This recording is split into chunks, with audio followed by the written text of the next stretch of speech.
Today, we're going to build a rocket ship.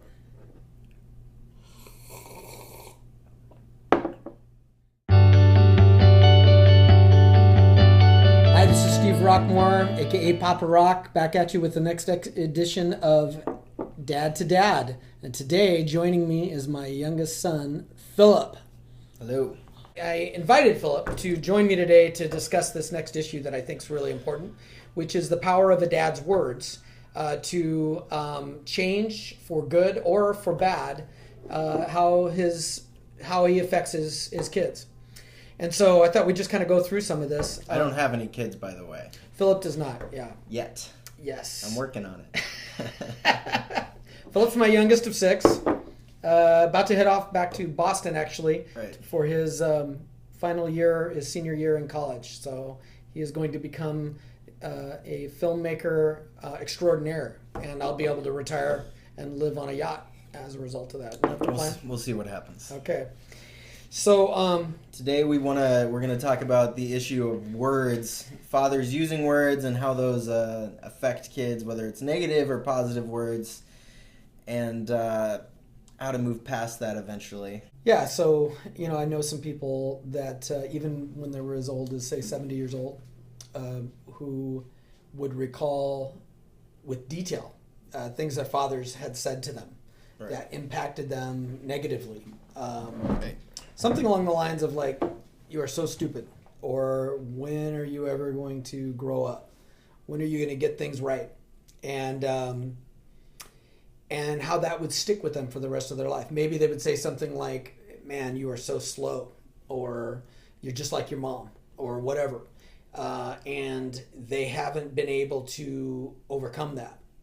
Right. That one word, that one line, that one incident in their entire life has kind of become a foundation, so to speak, and to the point where maybe they struggle with all kinds of issues like self-confidence, Right. or depression, Right. or unwilling to take a new risk in life just because they've allowed their parents.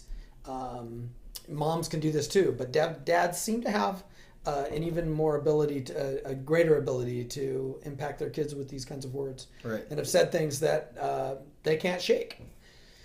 So, Do you remember any times like when Grandpa, when you were younger, did he say anything that ever impacted you and you had to go back and talk to him about? yeah, there was a couple times.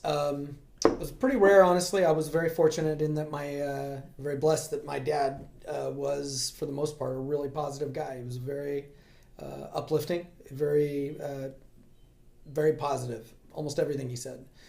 But yeah, there was one incident where he thought, it's a little bit funny now looking back on it, but at the time it really bothered me.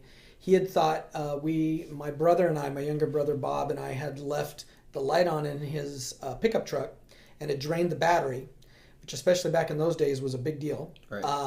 Why? It's just harder to jump. It's harder to jumpstart and get us going again. And so he got really upset at us and said, "One of you guys left the light on in the truck, and I want to know who it was." Right. So anyway, he said, "And one of you is going to get punished for it, no matter. So you might as well fess up who it is. Otherwise, I'm going to punish you both." Yeah. And I can remember at that age going, "Well, that doesn't make any sense." Right. Even though I was like maybe 5. Yeah. Like, doesn't make sense for both to get punished. So I said I did it because I didn't want my younger brother to have to get punished too. And then so he did. He punished me. And but I remember how bad I felt. So do you feel like you were in a place where you could have challenged that and been like, "Hey, that doesn't seem fair," or do you think he would have been like, "Who are you?" That particular moment, he was pretty upset, which was rare for him. He didn't do that a lot. But at that particular moment, he was very upset and very. And that moment, I can barely remember anything that happened before I was 10, but I Right. remember that moment very clearly. because it felt so unjust. It felt unjust. It was overpowering. It was really Yeah. hurtful. So yeah, moments like that where you think, as a father, we have a real impact on our kids' lives, and especially if it's things that we repeat over and over again, Yeah. how big of a influence it can have for either good or bad. Yeah, and those are some of the moments I most remember. As far as any negative moments that I have, usually relate, I think, to moments where I felt like my punishment wasn't just, or where you being angry at me or mom being angry at me wasn't just for like what I had done. Right. Like I remember one time when I had taken some licorice because Grandma had said that I could have some, and usually we're supposed to ask you guys, but it's okay if she had said that we could have some. And Mom thought that I had just taken it, and she ended up like punishing me for it. And it was just, I felt so angry and unjust, and she ended up apologizing to me for it. So because she was able to be humble and be like, yeah, I messed up, like, you know, it wasn't like a super negative situation. She didn't feel the need to dig in her heels and be like, yeah, you know, I'm right no matter what. Yeah, and I think apologies in general are critical. Right. That it's like, because we're going to make mistakes. We're going to screw up. Right. And in fact, I think later I want to talk a little bit more about even some of the things that should be involved in apology. Because it's like one thing, if I screw up with an adult, if I make a mistake with an adult and say something really hurtful and wrong and accusatory, it's probably enough for an adult for me to just go, hey, I'm really sorry. Can you forgive me? And they know all of what that encompasses. You mean you're sorry for what you said, when you said it. They know what you mean. They appreciate the thing, and they're not going to drag you through the mud on every single detail. And they understand. Kids don't understand. When you just say sorry, they might not quite understand what you're saying sorry for. So I think it needs a little bit more to it that way. I guess we could talk about that now. Right. So I've actually got 8 steps that I think are important with kids to talk about if you're going to apologize. That might sound like a lot, I think, but when you hear them and you think about this from a perspective of, let's say, like when I was 5 and we talked about the drained battery. Right. As a young kid, I needed some details. Now, my dad actually did apologize to me when I was an adult. Right. Years later, I went to him and said, do you remember this? And he goes, actually, I don't remember that at all. He didn't even remember the event. Right. And I told him about it, but my dad was such a great guy. When I told him about it, he actually teared up hearing of what he'd done. Yeah. And I said, yeah, it really hurt me. And he grabbed me, gave me a big hug, and said, I'm so sorry, with tears in his eyes. So, of course, it was so easy to forgive a man that is that humble. So really jump-started the relationship. Okay, yeah. All right, first one Chip out. off the old block. First one out. Right, all right. that. I like it. I like it. So what are the So here are the steps. And the first thing is name the event. All right. Okay, so for instance, let me just use a funny thing. This is a made up story. This actually didn't occur. So let's say I'm apologizing to you, Philip. Do you remember when you tried to bathe the cat? I mean, I've done it so many times. It's hard to recall Yes. exactly which time That's right. you're talking about. Okay, so the first thing, name the event. Right. Number 2. I bathed the cat. The next thing is I'd want to say what I said that was wrong. So you remember when you bathed the cat and I walked in and went, Philip, oh my gosh, cats bathe themselves. What an idiot you are. Don't bathe the stinking cat. Right. Don't you know anything better than that? And I raised my Right. voice. So that would be number 2 is remind him of what I said. Of like, you remember when I said these hurtful things. So name what you said. Then number 3, say what you should have said. Philip, it's pretty understandable because I know we bathe. I should have said, Philip, it's understandable. You were trying to be helpful with the cat. How old am I in this situation too? Because I think that also depends. Because if I'm 18 and I'm probably You're 18. I probably deserve to be yelled at. Sounds like I wasn't yelled at That's enough. right. That's right. So no, I'm bathing the cat if you're 18, or I'm like a cruel psychopath. I'm going to say you're between cat bathing. 3 and 6, something like that. Right. It's like, Philip, you probably, because we give you a bath every day, thought the cat needed a bath. That would be understandable. That would be, and it said, and I think you were actually trying to help the cat and help us by doing something good. Is that true? And I said, I should have said, can I explain to you why we don't have to give the cat a bath? Assuming the cat didn't teach me a lesson from the... I can't imagine that going over so well. It's a 6-year-old bathing a cat, but... And I could find the positive thing, like saying at least you weren't licking the cat like cats do to their, they weren't cleaning. You weren't cleaning the cat the way they clean themselves. Yeah, that could be bad. That's a whole other set of That's issues. a whole other. That's a issue. whole other podcast. Yeah, that's a real thing. We can delve into my cat licking issues another day, Father. Okay, so then the next thing is apologize, step 4. So let's go one more time. So number 1, name the event. Number 2, what you said that was wrong. Right. And number 3, what should have been said. Number 4, apologize with remorse. So you can say, Philip, I am so sorry for screaming at you and scaring the cat. Yeah. When I screamed at you. Do you think it helps to give context too? Like, say you had a really rough day. Do you think it's easier on the kids to be like, I had to give an excuse, like along with it, like I was really tired that day and I hadn't eaten anything, and this happened and I was way off. I do have a thought on that, but I think that should come at the end. Once there's been forgiveness given, once I've taken responsibility with no excuses. So once I finally, because let me go through these steps and then I'll throw that in at the end when you remind me. Okay, so you've apologized now with remorse. I am so sorry that I said that to you. That must have really hurt your feelings. Right. Let your child see that you feel bad, okay? Yeah. And then number 5, please forgive me. Don't just say sorry. Say, will you forgive me? Because your child understands that forgiveness is something you give. And number 6, or let's say, actually, this is number 6. Let them talk.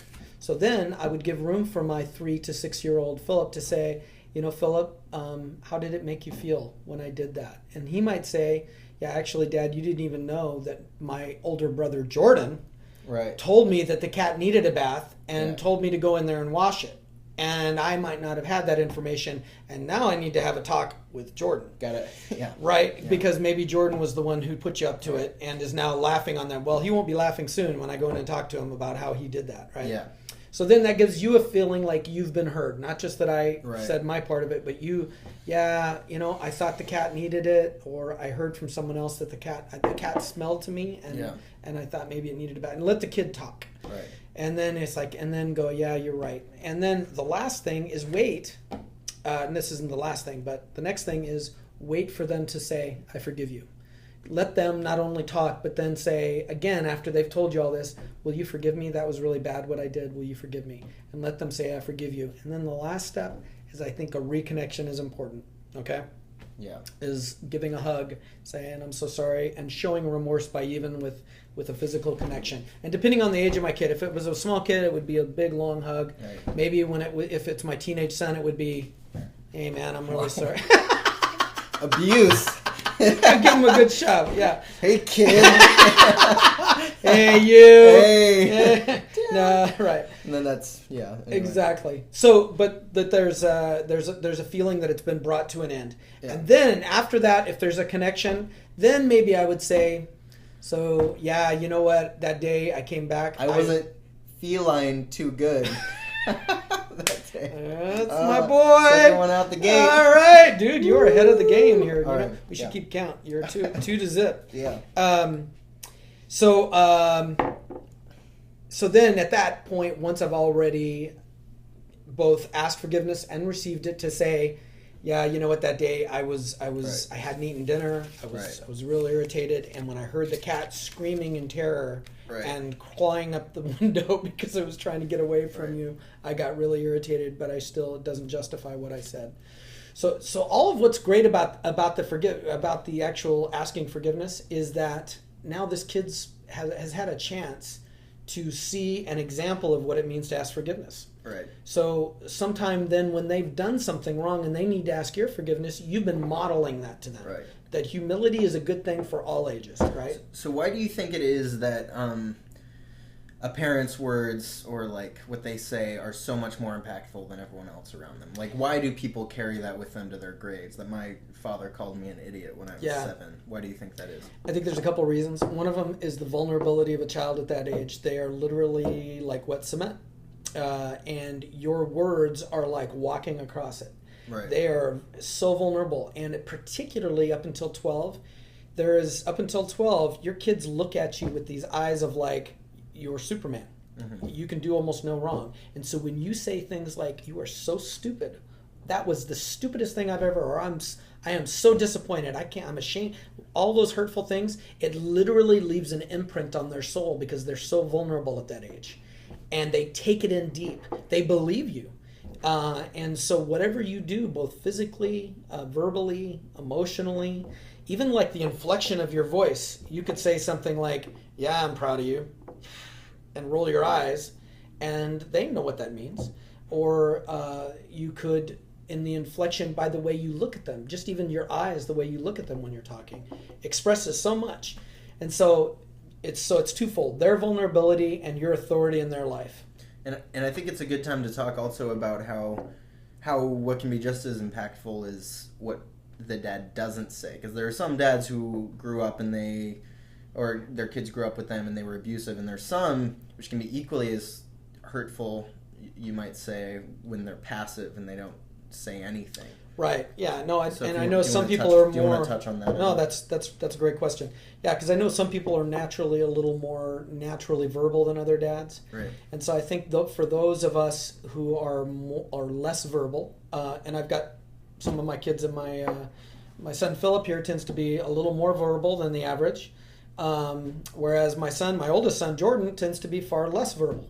Mm-hmm. And I think for those of us that are less verbal, we maybe have to be far more conscious of constantly saying things that feed our kids' souls, like, I am so proud of you. I love you so much. Right. And wow, how blessed I am as a dad. And wow, good job, how well you did that. And constantly naming, and especially those attributes and those characteristics that you want to encourage. Like I noticed when you were being very kind to your brother. I'm so proud of the way you did that. When you shared that, piece of fruit, or you let them play with you, that was very kind.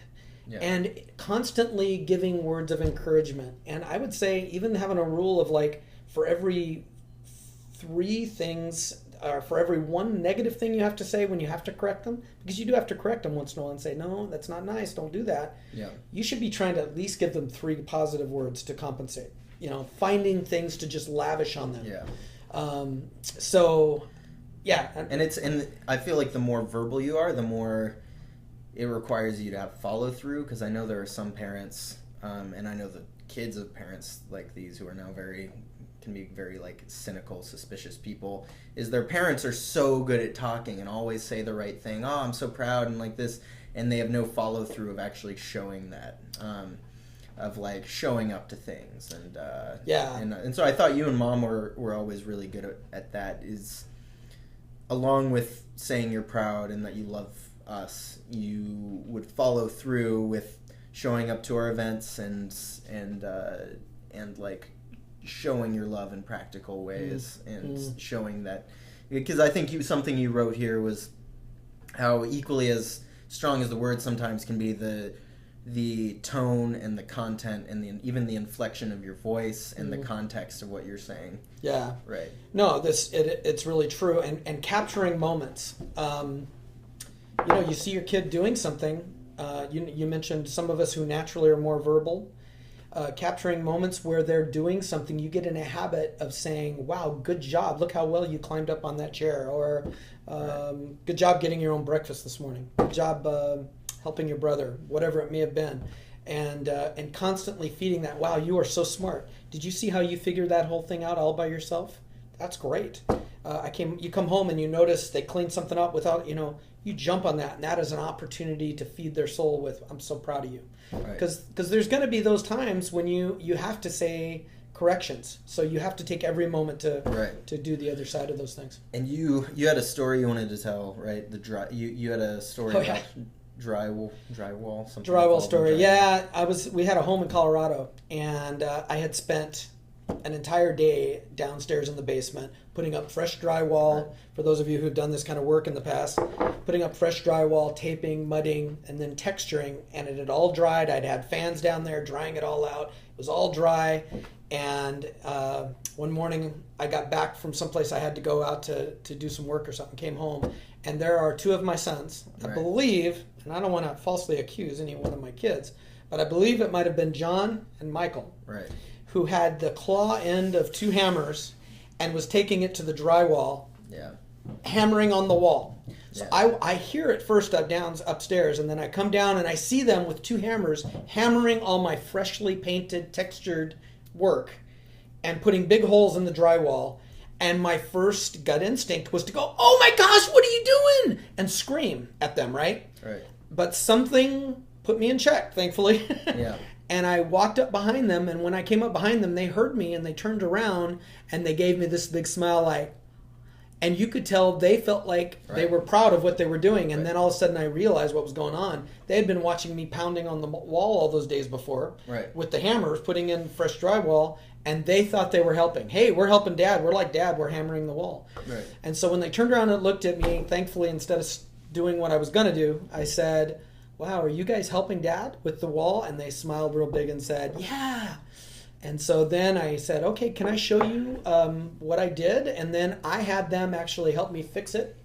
And I said, "Thank you for trying to be helpful. So let me show you how we do this." And I explained to them, had them help me repair what they had done, and it showed them the process and gave them a high five at the end. And I said, "Now we're going to let this dry and we're going to paint it, and it's going to look great. So we don't need to hammer it anymore." So I guess you could say you put up a real wall and you took down a metaphorical wall that day. Wow, you are so far ahead on these puns, man. That wasn't a pun, that was an insight. That's a good insight, yeah. I'm so proud of you for that insight, Philip. Yeah. You are so smart. Thank you. See the That words? was encouraging. Good, good. So, I don't anyways. appreciate the facetious tone. But we can move past that. I'm glad that you have enough confidence to overcome my tone. So, yeah, so I also had a story that I thought was a good example of how Grandpa handled some situations. Right. I'm not a tall guy. I am only 5'6", and all of my sons are actually taller than myself, including, what are you, 5'8"? Yeah. Philip is 5'8", and I think you're the shortest of the brothers, aren't you? Yeah. Yeah. I'm taller than Bethany, though. So Taller. that's My at least daughter, who is the oldest, is the shortest. So anyway, I was a short guy. But my father, who was incredibly positive, never dwelt on my size. But I was always that, when you would go to baseball games and there was always this one really cute little kid who plays really hard and is real scrappy and thinks he's a big guy, kind of like a little Chihuahua up against a Great Dane, and he thinks he's a Great Dane. That was me. Right. I was the little guy, the little cute little guy out on the field. But I didn't know that. I thought I was one of the big guys. Cute, the right word. I was cute at one time. I really was. Oh yeah. Nice. I believe you. I had my moments. Anyway, so here's the story that goes with that. I was going to my first day at junior high in a very large Los Angeles high school, about 2,000 kids. And on the first day of school, during orientation, one of the things they had to do was give out lockers. Right. And back in those days, if you remember, or at least in my day, there were there were the floor level lockers, there were the medium lockers, and then there were the high lockers, right? And so at this school, first day of school, the way they decided who was going to get the low lockers, the medium lockers, high lockers, is that they lined the whole school, 2,000 kids approximately, up by height, tallest to shortest. Funny because I remember the name of the tallest guy and the shortest guy. The tallest guy was named Robert Speakerman. He was in 7th grade and he was 6'2". Wow. Yeah. And the shortest must have been so he was probably one of those lanky kids who fell all the time. Yeah, there you go. Right. The shortest guy was named Marshall O'Grady. Oh. And he was, I believe he was a little person.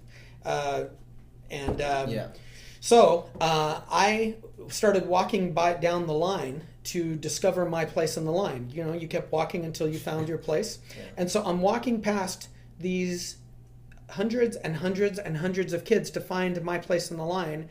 And I finally got, and there were only 2 people in that entire school who were shorter than me. One was Marshall O'Grady, who was a little person, and one other person. I was the 3rd shortest person. And as soon as I got to the end of the line, I was like, oh my gosh, I'm short. Yeah. I didn't know I was short. Yeah. And the reason I didn't know is because my dad made me feel like I was 10 feet tall. Yeah. He treated me like a big guy. Yeah. He made me think there was nothing I couldn't do. Yeah. And I felt that way. I played baseball. I played football. I did finally have a very small, short growth spurt. Yeah. Got up to 5'6" when I was in high school, so I wasn't a little person like Marshall, so I finally got a little bit of height. Anyway, so that was, for me, was one of the examples of the power of a father's input. Right. So, anyway, so... Makes you delusional. So that's why I always thought I could have been great in the NBA. And I was just right. Yeah. So And- go ahead. Yeah, I feel that. But was that balance too? Like, did he also tell you things that like you could work on? Was he good about that? Yeah, no, he did. He would encourage me in terms of words. Like I can remember one time, one of my worst days of my life. I was playing baseball and I ended up screwing up. I was playing third base and I ended up on the final out of the game.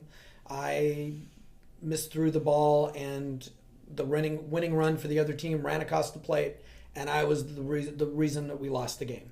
And I think I actually cried. Right.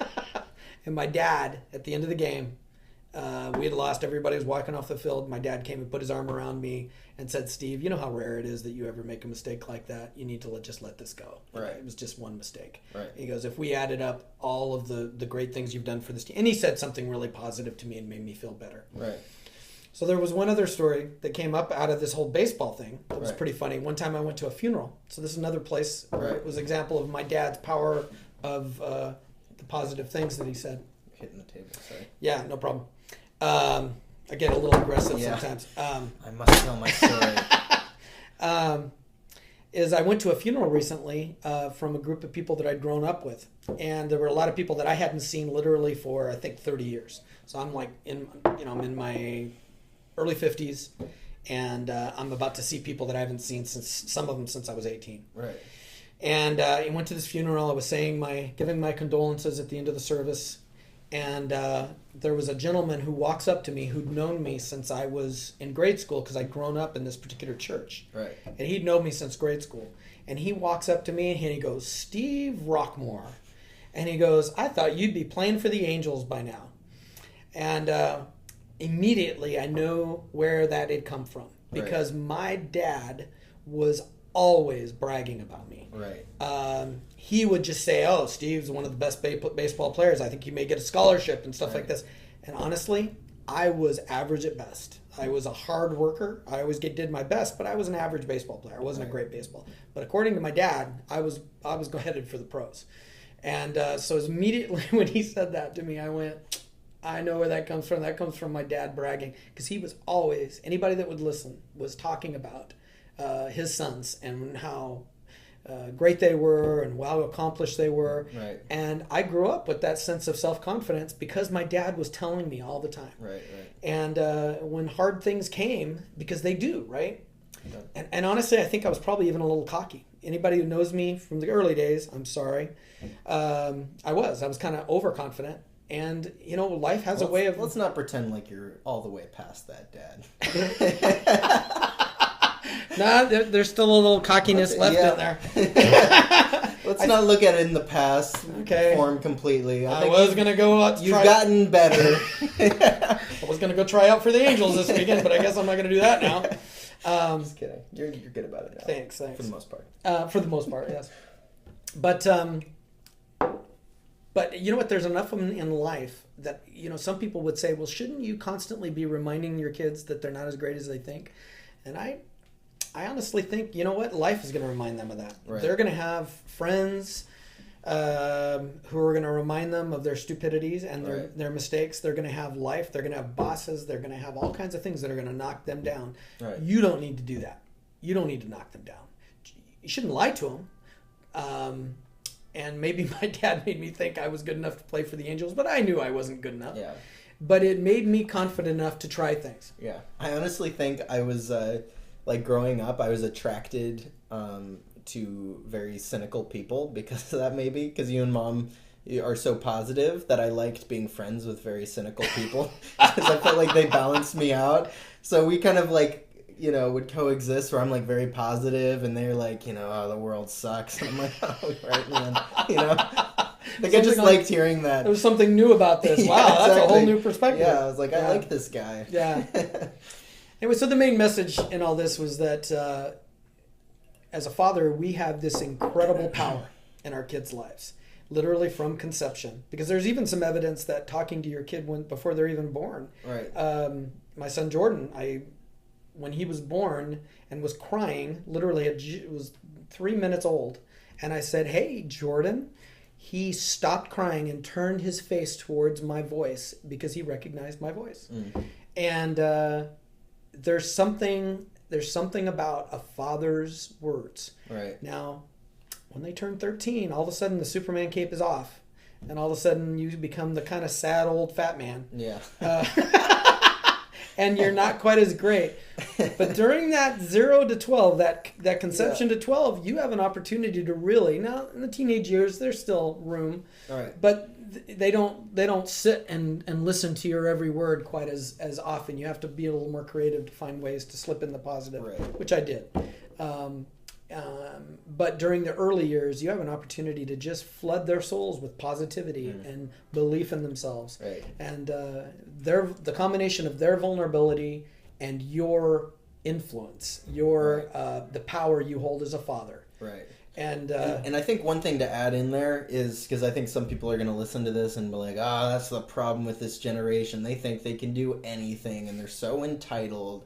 But I think an important thing to add to that is that you balanced that out with the need for being a hard worker and being driven. Like, you'd show us movies like Rudy or Rocky, and you didn't let us know you can do anything just because you're so great, which I think is a problem on the other end of that spectrum, where parents are too positive without adding, the little disclaimer in subtext. You have to work hard to get to that. Right. And I think you balanced that really well. You made us work for everything that we had to do. Not everything. We didn't have to work for your love or for food or for anything. But you let us know you have to work to get hard. You have to work hard to get good grades. You have to, if you have a goal and you don't do all the hours leading up to that. So do you want to touch any more on that? Yeah, no, obviously that has to be balanced. That there's nothing you're incapable of, but talent and ability without hard work obviously doesn't lead to anything. Right. So we can't, the only thing we can do as far as teaching them hard work is going to be our example. Right. Which I do my best, which I think one of the ways to overcome that, and that could be a whole nother vlog, is working alongside them. I'd regularly have, hey guys, let's go out and we did break yard up the yard work together. Did yard work together for hours, and then set a pace. Work Right. alongside them and say, hey you guys, do it this way. Right. Try it this way. Right. Here you can pick up the leaves quicker this way or whatever. And then say, hey, good job, Philip. You got a whole handful of leaves there. I know. Last week when you did that actually it kind of changed the course of my day. Yeah, you seemed very confident in your leaf picking I was up. like, my handful of leaves is so much bigger than everyone else's. I think I could pick up handfuls of leaves for the rest of my life. The power of a father's words. Yeah. Right. No, but you know what I'm saying is we have an opportunity with our words and with our example, obviously, every day, and to make a major influence in our kids' lives. And that was the point, is that you can literally change your kids' life. They can avoid things like depression, issues regarding even you hear stories of kids that have done some awful things. There was recently in the story of this young man who, in fact, in Charlottesville, who just ran down all of these protesters with his car. Right. And horrible thing, a terrible, awful thing that he did based on his belief that races are less important if they're not white. Right. I read a little bit about his background, and his father, he grew up without his father and struggled his whole life, and then finally as a teenager ran into a group of guys who taught him about white supremacy, and he fell in line with that almost like a game. And it's like the people who are most encouraging to you, those are the people you're going to want to agree with. Exactly. And I think he started modeling that behavior, and it did make me think, what if we had caught that guy when he was young? What if this had been a friend of one of my kids, and I invited him over to come spend time with me and my sons, and we were able to be part of showing him what he really could do and the difference, and then invite your guys' friends over, which you always had of other races, and had him right there when we were all eating together and spending time together and laughing together. Right. That would have done more to change that kid's behavior than almost anything. And so if he had had a father in his life that was there teaching him those things, how different. And we could probably find story after story after story of young men who've made poor decisions,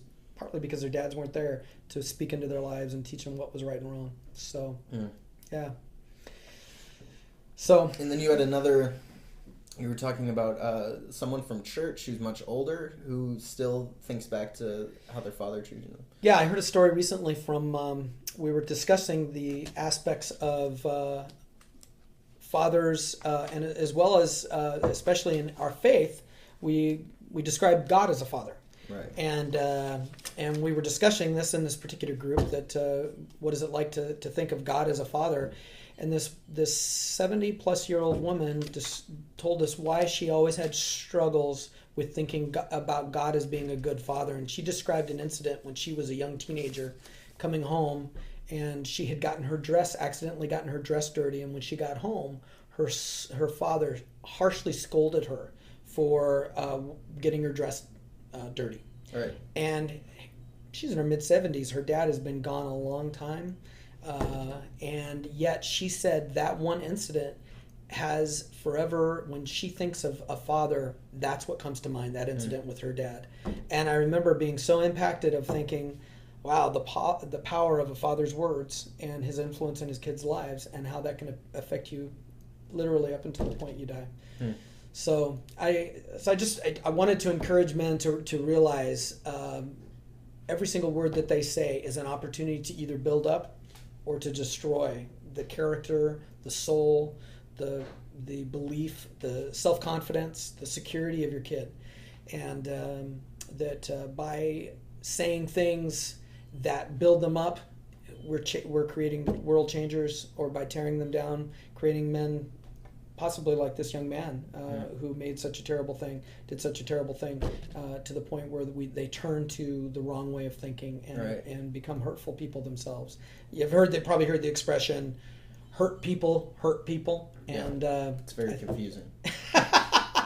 Exactly. Yeah. But it's true. And even as confusing as that is, yeah. But if you get hurt, you're going to want to hurt someone else. Yeah. And I think dads can be the biggest source of that pain if they've been hurtful in the way they've talked. So. Yeah. It's good. I think that's a good note to end on. Is there anything you just wanted to recap with, like what's the most important thing I could walk away with for my future kids that are just what's the sparkle and what's the term? Just a twinkle. When you were just a twinkle in your father's eye. Twinkle in your father's eye. Right. Is to realize that from the moment this little baby shows up on the scene, right, and looks up at you, and you begin to feed them and bathe them and work hard to provide for them, that your words, your tone, your inflection, your touch, your looks, everything you say to this child is laying a foundation for their future. Right. And to realize that, and to guard every word. And you're going to make mistakes. So this is not to condemn those who make mistakes, but it is never.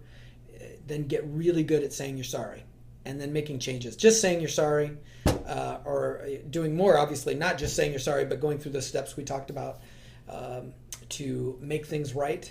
And then actually changing, and going, I need to find a way to find out where this source of anger that I have that I'm taking out on my kid, figure out where that's coming from, possibly because your dad talked to you that way. And you may have to go back and take some time and go, okay, what did he say that's making me feel so angry? Because here's the thing, is that in those moments when your kids frustrate you, and they will, you come home and they're doing something, they're in the middle of something, they've said something, they've done something that is just, and you've had a hard day, you're going to come home and it's just going to pour out of you whatever inside. It's a little like a cup. You spill a cup, you find out what's inside of you. Whatever's inside of you is going to come pouring out. Right. So find out what's inside your cup before your kid shows up and deal with it. Forgive your father. Forgive those people that have made you angry, so that you don't start taking that out on your kids. Right. So I would say that's the most important thing. Cup to you. No, we can't end there. You know, I can redeem myself, Dad. You can find something better than that one. I hope you can. Yeah. But you had some good ones early on, right. So I think that more than compensated that for your. I'm gonna say compensated. Compensated. That was bad. Exactly. Well, there you have it. That's right, folks. All right.